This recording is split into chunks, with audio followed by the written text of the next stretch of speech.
اور انشاءاللہ ان کی کیا جرت ہے، ہمارے بڑوں نے یہ پاکستان بنایا ہے، ہمیں تو اس میں ڈر کوئی نہیں ہے، ڈر ان کو ہے جو ملک سے بھاگ کر جا رہے ہیں۔ اور دیکھو یار، ہاتھوں میں ہتھکڑیاں سب کی آ گئی، آئیں کہ نہیں آئیں؟ ہاں جی، کسی کی ہتھکڑیاں آئیں پاناما کیس کے نام پر، کسی کی وہ جیلیں آ گئیں جناب گھڑی چوری پر، ہمیں آئی ہیں مصطفیٰ کے نام پر صلی اللہ تعالیٰ علیہ وسلم۔ اور یہ بات ہے، ان سے پوچھو تو وہ باہر نکل کر پریس کانفرنس کر رہے ہیں کہ جی ہماری توبہ، آئندہ کے بعد ہم نے یہ جماعت بھی چھوڑی اور جناب یہ بھی چھوڑا اور وہ بھی چھوڑا، ہم بھی جیلوں سے آئے ہیں لیکن وہاں کیا کر آئے ہیں، مر ہی جاؤں جو اس در سے جاؤں دو قدم، کیا بچے بیمار غم قرب مسیحا چھوڑ کر۔ یہ تو قسمت کی بات ہے نا بھائی۔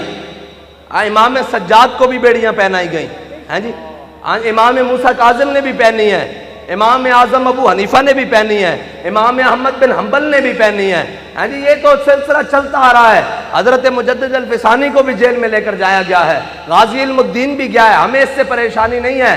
ہم تو یہ کہتے ہیں یہ تو قسمت کی بات ہے ہیں جی، یہ تو قسمت کی بات ہے نا کہ اللہ نے ہمیں اپنے حبیب کی عزت کے لیے چن لیا ہے، ورنہ جیلیں بڑی پڑی ہیں، ہمارے سے پہلے بھی وہاں موجود تھے، ہمارے بعد بھی موجود ہیں اور سب کچھ موجود ہیں، لیکن ایک بات ضرور ہے کہ ہم جس عشق میں گئے ہیں وہ عشق ہے من عاشق سرمستم از دار میندیشم، پروانہ جاں بازم از نار میندیشم، من دار بلا اشرا چوں تخت شہید آنم، حلاج جو ہم عاشق از دار میندیشم۔ ہاں ہم تو یہ کہہ کر گئے ہیں کہ تم تختہ دار دکھاتے ہو، ہمارے بڑوں نے یہ تو ریت چلتی آ رہی ہے کہ حضرت خبیب بن عدی کو جب تختہ دار پر مقام تنعیم پر لٹکایا گیا تو حضرت خبیب بن عدی سے انہوں نے پوچھا، ہاں جی آپ کی کوئی آخری خواہش؟ یہ ہے ناموس رسالت، یہ ہے ناموس رسالت، کس طرح سے کس لحاظ سے حضور کی عزت کا پرواہ کی ہے، ایک ایک اپنی جان دیتے ہوئے بھی۔ حضرت خبیب بن عدی کو جب مقام تنعیم پر لٹکانے لگے، یہاں علماء کون ہے جی؟ یہ سارا واقعہ جو حضرت خبیب بن عدی کا جو ہے نا، یہ آپ نے سنانا ہے، جو یہاں جناب علماء مسجد کے علماء ان کو بتائیں کہ ان کی گرفتاری کیسے ہوئی جناب بدر کے بعد اور پھر ان کو کیسے لے کر جائے۔ میں ساری شارٹ کر کے آگے سنا رہا ہوں۔ حضرت خبیب بن عدی کے سامنے جب انہوں نے پکڑ لیا کافروں نے اور بدر کے بعد یہ 3 صحابہ آ گئے ہاتھ، حضرت خبیب بن عدی بچ گئے ان کے ہاتھوں میں، انہوں نے کہا جی پورے اہل مکہ کو جمع کیا، آؤ آج بدلہ لینے کے لیے، بدر والوں کا بدلہ لیں گے ایک حضور کے غلام سے۔ وہ جناب تیر بھی لے آئے، برچھے بھی لے آئے، کینچیاں بھی لے آئے، بھالے بھی لے آئے، سارا کچھ جب لے آئے نا، سارا کچھ لے آئے تو حضرت خبیب بن عدی کے سامنے انہوں نے تختہ دار سجا دیا۔ تو انہوں نے کہا خبیب بتاؤ کوئی تمہاری آخری خواہش؟ فرمایا ہاں میری آخری خواہش ہے۔ انہوں نے کہا کیا؟ آپ نے فرمایا 2 رکعت نماز نفل پڑھنے دو۔ جب آپ نے 2 رکعت نماز نفل پڑھے نا تو جلدی میں پڑھے، جلدی نفل پڑھ کے تختہ دار کی جانب چل پڑے۔ ہاں کیا بات ہے، کوئی جس دھج سے کوئی مقتل کو گیا وہ شان سلامت رہتی ہے۔ یہ ہے اصل میں، صرف لکھنے اور پڑھنے کی بات نہیں، یہ ہے اصل۔ اب یہ اس کا معنی یہ ہے، حضرت خبیب بن عدی جب جلدی نفل پڑھ کے چلے نا تختہ دار کی جانب تو کہا کہ میرا دل تو تھا کہ میری زندگی کی آخری 2 نفل ہیں، میں جناب بڑے رب سے اپنی طویل باتیں کروں، اپنی بڑی لمبی باتیں کروں، لیکن کہا اس سوچ سے میں نے جلدی پڑھے ہیں کہ کہیں حضور کے دشمن کھڑے ہیں، ان کے دل میں یہ خیال نہ آ جائے دماغ میں کہ حضور کا غلام موت سے ڈر کر نمازیں لمبی کر رہا ہے۔ ہاں ہم جس لائن میں سے ہیں ہماری لائن یہ ہے، کہا میں اس ڈر سے لمبے نفل نہیں پڑھے کہ تمہارے دلوں میں خیال نہ آ جائے کہ کہیں حضور کا غلام موت سے ڈر گیا ہے۔ پھر آپ کا وہ ترانہ ہے جناب شہادت ہے مقام تنعیم پر بڑا لمبا، اس میں آخری وقت میں جب آپ کا جسم انہوں نے کینچیوں سے کاٹنا شروع کیا، کسی نے نیزے مارنے، کسی نے بھالے مارنے شروع کیے، اب کٹ گیا نا تو اس وقت کسی نے کہا خبیب تو کہتا تو ہوگا کہ میری جگہ آج تیرے نبی ہوتے، تو حضرت خبیب کٹے ہوئے جسم سے تڑپ اٹھے، کہا کمینے کیا بات کرتا ہے، خبیب مقام تنعیم پر کھڑا جسم کٹوا رہا ہے، پھانسی پہ لٹک رہا ہے، لیکن خبیب کو یہ گوارا نہیں کہ میرے آقا و مولا صلی اللہ تعالیٰ علیہ وسلم مدینے کی گلی میں چلے اور حضور کے پاؤں میں کوئی کانٹا چپ جائے۔ یہ ہے ناموس رسالت، یہ ہے ناموس رسالت۔ اور ناموس رسالت کا مسئلہ یہ نہیں کہ یہ کوئی چند ریوڑیاں ہیں اور جناب یہ نا امت کا ایمان کی اساس کا مسئلہ ہے۔ اور دنیا میں ایک ہی لڑائی باقی رہ گئی ہے، ملکوں پر انہوں نے قبضہ کر لیا، خلافت انہوں نے توڑ لی، سب کچھ جدید اور قدیم ہر چیز پہ انہوں نے قبضہ کر لیا۔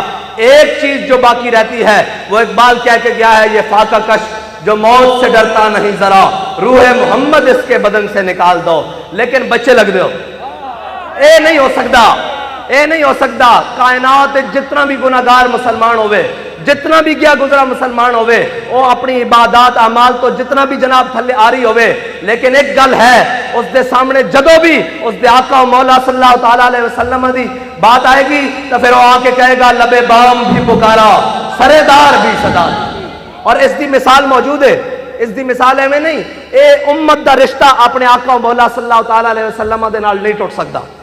مسلمان گناہگار ضرور ہو سکتا، خطاکار ضرور ہو سکتا، عبادات کم ہو سکتیاں، جناب سب کچھ کر سکتا، لیکن اپنے نبی نال غداری نہیں کر سکتا۔ ہاں اے مسلمان کی شان ہے۔ 1400 سال ہو گئے اے سلسلہ چلتا آ رہا۔ حضرت غازی علم الدین نے جس راجپال ملعون نو ماریا سی نا، اس نو جدو ہو گیا، اس کی کتاب دا مسئلہ سی نا، اصل تا جڑی انہیں گندی کتاب سی انہیں چھاپی سی، انہوں نے کیا سی یہ کتاب پھر چھاپیں گے، مسئلے کی سمجھ دین راجپال نو مار دیتا تے کتاب پھر اسی چھاپیں گے ہو تے ایک مسلمان نہ شاعر نہ خرقہ پوش اقبال، فقیر راہ نشیں استو دل غنی دارت، بالکل سادہ جا مسلمان دھوتی پائی ہوئی، بالکل جناب سادہ جا مسلمان، وہ این لکھاں دے مجمع چ نا ہندوؤں دے مجمع سٹیج ہوتے چڑھ گیا، جس طرح میں تقریر کر رہا انہیں این کر کے نا مائک پکڑ لیا، انہیں کہا لالےو اے ہندوؤں لالے کہنے، انہیں کہا لالےو تسی کی کہندے ہو کہ تسی وہ گندی کتاب پھر چھاپو گے تے لے چھاپو پھر تسی ایک گل یاد رکھنا، اساں علم الدین دفن کیتا، جس خنجر نہ ماریا وہ باہر رکھ کے گیا۔ یا رسول اللہ لبیک لبیک لبیک یا رسول اللہ لبیک لبیک لبیک یا رسول اللہ لبیک لبیک لبیک یا رسول اللہ لبیک لبیک لبیک یا رسول اللہ لبیک لبیک لبیک یا رسول اللہ لبیک لبیک لبیک یا رسول اللہ لبیک۔ ساڑھے آن کا مول پہ گیا، بس اتنی گل ہے کہ حضور دی امت حضور نال پیار کرنا شروع کر دے اور انے واہ کرنا شروع کر دے۔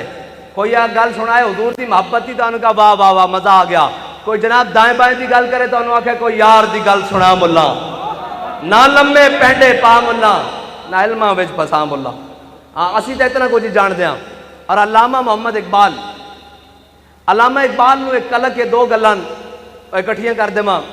حضرت مجدد الفسانی آپ جی ٹکر ہوئی دو بادشاہاں نال، اکبر نال اور جہانگیر نال۔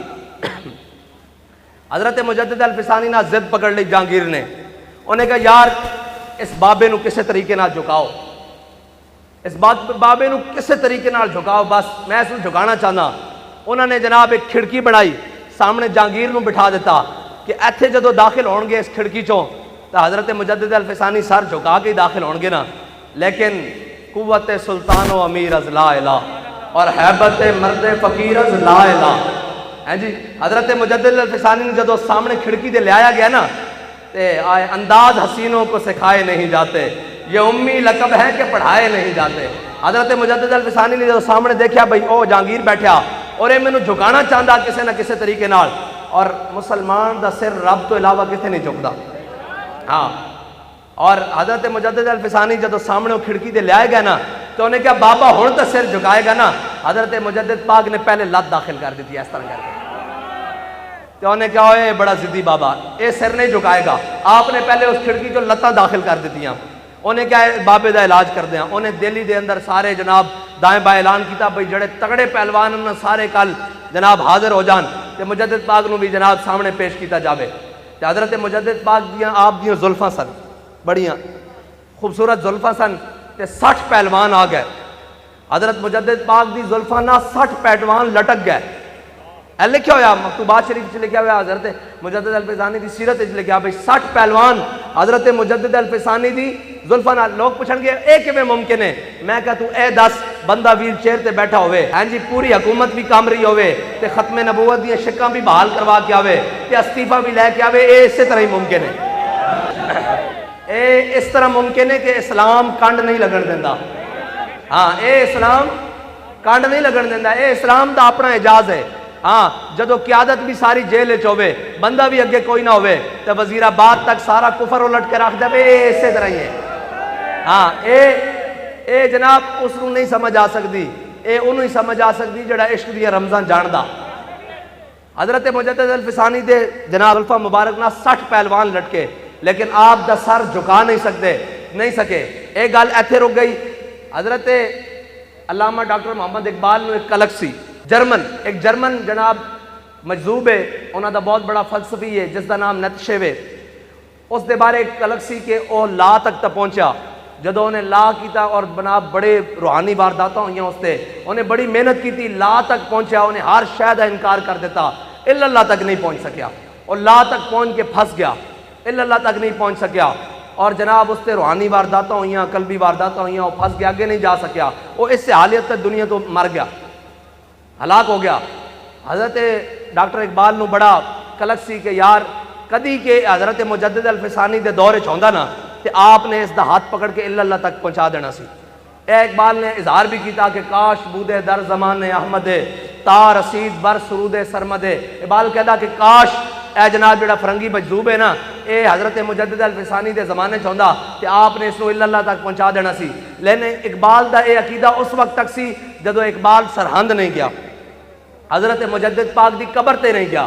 لیکن جدو قبر تے گیا تو کہندا حاضر ہوا میں شیخ مجدد کی لحد پر, وہ خاک کے زیر فلک ہے مطلع انوار, اس خاک کے ذروں سے شرمندہ ستارے, اس خاک میں پوشیدہ ہے وہ صاحب اسرار.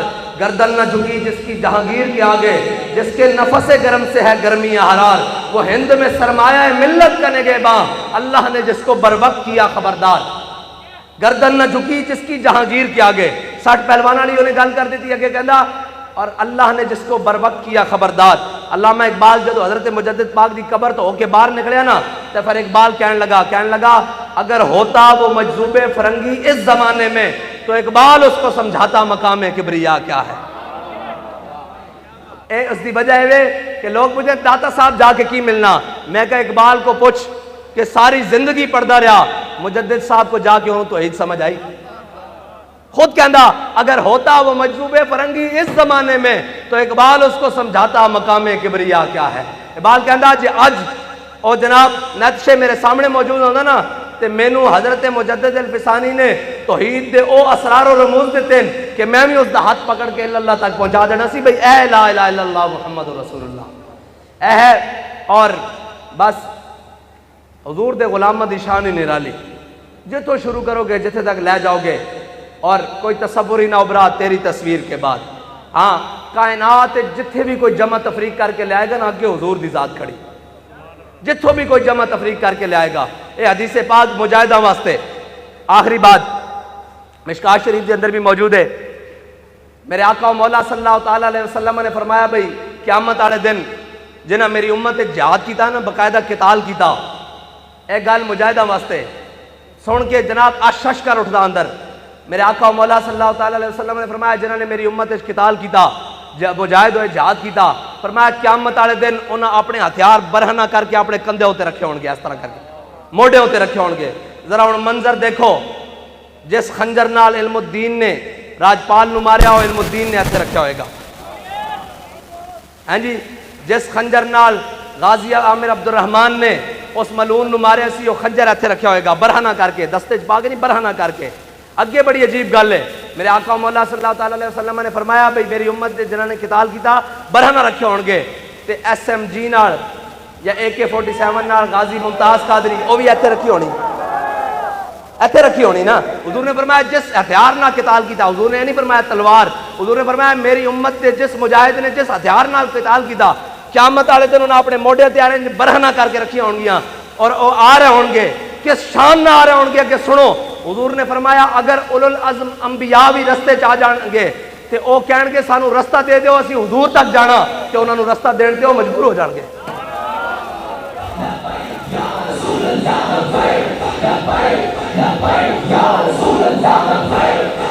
میرے آقا نے فرمایا بھئی او سامنے جدو این جمگٹھا لگیا ہوئے گا نا قیامت والے دن سارے جمع ہوں گے حضور دے گرد. ہیں جی اسی بھی پھنس گئے, خلیل و نجی مسیح و صفی سبھی سے کہیں بھی بنی بے خبری کے خلق پھری کہاں سے کہاں, تمہارے لیے عطائے عرب جلائے کرب فیوز عجب بغیر طلب, یہ رحمت رب ہے کس کے سبب بے رب جہاں تمہارے لیے.